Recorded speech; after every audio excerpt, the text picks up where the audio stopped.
Hey people, welcome back to the channel, or if you're new here, welcome. Today's video is, I don't want to be a downer, but it's not a traditional writer's life vlog like the ones you may be used to if you've been here before. Normally my writer's life vlog videos are about my creative process, what I'm working on, that kind of thing. And this is going to be more of a chat, more of a personal reflection, let's say. I have coffee here. If you want to grab something to eat or drink, you can do that, and we will get right into it.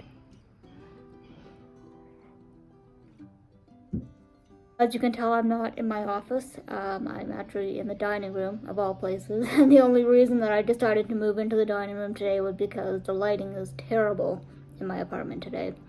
And this was the only decent place where I could get at least some good illumination, so here we are.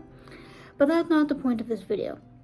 The point of this video is for me to tell you what prompted me to delete all my social media. At first I wasn't sure if I was going to make a video about this because it didn't feel like a big dramatic decision. The reason that... oh,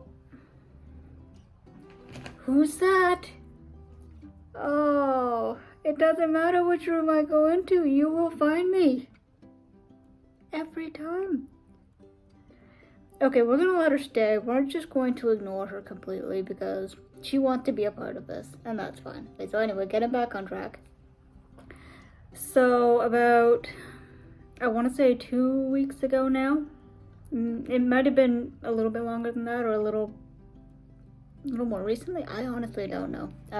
You guys know that I seem to have a bit of a problem keeping track of time. First things first, my decision to deactivate Twitter and Instagram and Facebook, even though I hadn't really been active on Facebook up until the time of its deletion. It wasn't motivated by any one particular event or situation or anything like that. It's not like I was being threatened or harassed or bullied or whatever it is. It wasn't a snap decision. It wasn't a decision made on impulse. It was something that I thought about a lot. And the reason I put so much thought into that was because it took me years to grow my following and to sort of establish myself a little bit in the writing community, especially on Twitter. So I had been thinking of deleting Twitter for a few months before I actually pulled the trigger and did it. And I guess there were numerous intersecting reasons why I eventually came to that decision. And I think probably the most important reason that you need to know about is the fact that I am changing careers. And because I am at this sort of pivotal moment in my life. Oh, hold on, she's back. Go over there. Good girl. Anyway, so because I am at this crossroads, or whatever you want to call it, I really do need to focus on my long-term career goals. And those of you who have been with me for a really long time, you'll know that my dream when I was younger was to be a paid full-time writer. Unfortunately, after more than 10 years of working towards that particular dream, my focus has changed, and I don't want to say that I don't want to be a writer. I am still a writer. I'm still writing. I'm still working on my different projects, which is great, and honestly, I need that right now.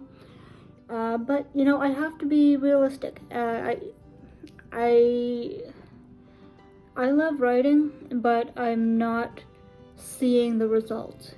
And you know, the return on investment in terms of my time and energy and all the other things that I do or did to support my writing career, it's just not there right now. So that was the first reason. The second reason, and this is the part that I was a little bit hesitant to discuss because I know that some people who have subscribed to me on YouTube also used to follow me on Twitter. And I'm not totally comfortable saying this, but I will because I know from conversations with other writers that this has been an ongoing problem for a while. And you know what? I promised that I would always be upfront and transparent with you guys and girls, so I'm just gonna say it, okay? A big part of the reason why I left Twitter was because it was becoming so toxic, and there was just so much drama all the fucking time, and I got tired of it. There was virtually no discussion about writing or publishing. It was all just, agents bad-mouthing their authors and editors, talking down to writers, and, going back and forth just over and over again. Is it okay to write a book in first-person present tense? Holy shit. Okay, it got to be too much. And I don't want to be angry about it, but I was angry, and I'm still a little bit pissed off. And I never wanted to feel that way, but I did feel that way, and I felt that way for a really long time, that the community itself had changed. So I guess this is more of a venting vlog than anything else, but I'm trying not to vent too much, because who wants to hear somebody vent this much? Because of all of that, because of the ongoing changes and all the little fault lines all over the place in the community, I felt that it was becoming a place that was not welcoming, it was not wholesome anymore, and I didn't want to be a part of that. I didn't feel that it was a place that was open to other perspectives, other opinions, and it just felt very cliquey.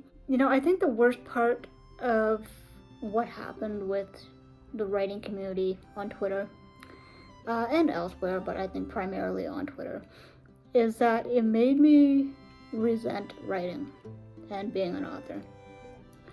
And writing has always been such an important part of my life and who I am as a person.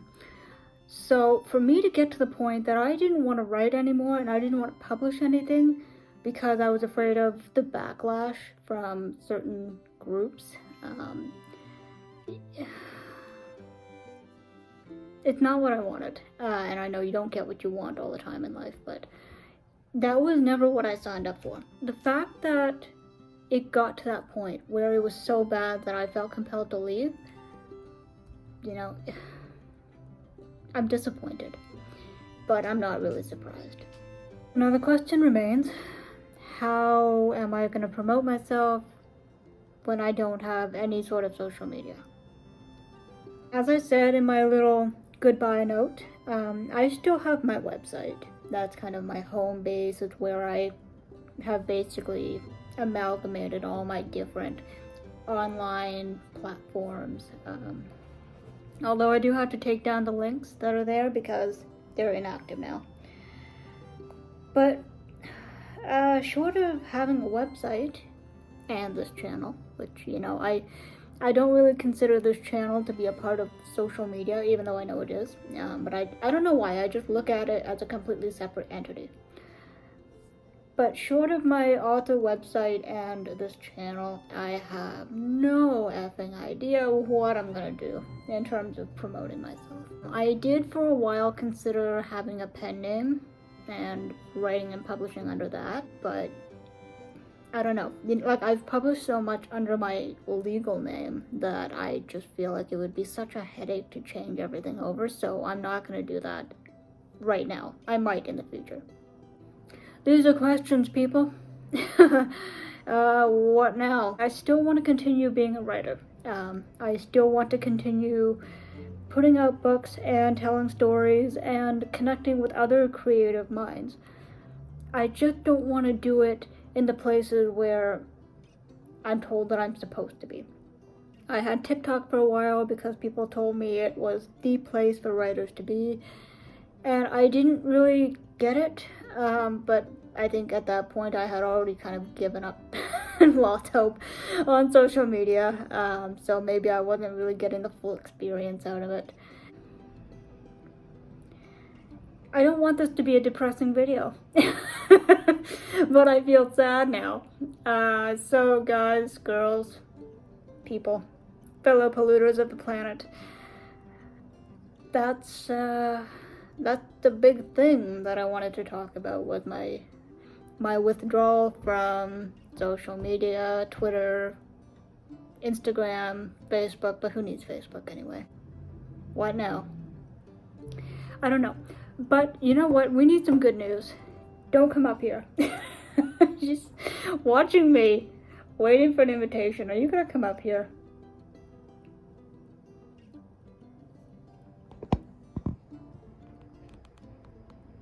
Time for some good news, because I can't take this depressing crap any longer. So, the good news is that I am in the middle of rewriting the ending of book 4, and it's going really, really well, so go me. I have a cover for book 4, which I'm really excited to show you some way, somehow. I don't know how we're gonna do this without social media, but we will think of something. I will think of something for you guys. I have the blurb, I have... What else do I have? I have another project in mind, which I'm really excited about, and I'm gonna work on that probably, I don't even know when. I'm about to get really, really busy in the next couple of weeks when my program starts. So that's basically the whole point and purpose of this video, was just to shed a light on my decision to vanish into thin air. So what's next? NaNoWriMo? I don't know. I don't think I will have time for NaNoWriMo. I'm excited. I'm excited to see what is in store for the rest of this year and next year. I'm excited to be on a new path, working toward a new career, and I'm excited to see who I become. I think it was time for a change, and I think towards the end of being on Twitter and Instagram and all that, part of what was making it so difficult for me to promote my books was because I was kind of losing touch with who I was and what kind of stories I wanted to tell. And so this has been a really nice, much needed break for me. It's been a chance for me to step back and have some hard conversations with myself about who I am and where I'm going. So I don't regret it. I do miss a lot of people that I knew on Twitter, and a lot of good friends that I made there. So I hope, if you guys are watching, I hope you know that I do miss you. But change is good. Change is hard. Change is scary, but I think ultimately change always leads to something better in the end. My writing has always gotten me through it, so I plan to keep doing that. I have another poetry collection that I'm working on, and in fact, when I finish filming this video, I'm going to go and work on one of the poems that I was thinking about. So I think that's about it for now. If you have any questions about anything we talked about, or rather that I talked about in this video, you can leave a comment down below. As I said, I'm a pretty big proponent of open, honest discussion, so by all means, ask away. I do want to continue doing YouTube. I really enjoy it. As I said, I think it really helped me become more confident talking to other people. And just, I mean, I'm still awkward, okay? I'm still weird, but that's okay. This has really helped me quite a bit, so. Without further ado, I am going to wrap up this video and get on with it. Gotta go write a poem, okay? I have ideas percolating up here. Wherever you are, whatever you're doing, I hope you are staying safe, and I don't mean that in a COVID sense, I just hope you're staying safe in general. And I will catch you guys, girls, people, whatever you are, however you identify, on the next video. Take care. Bye.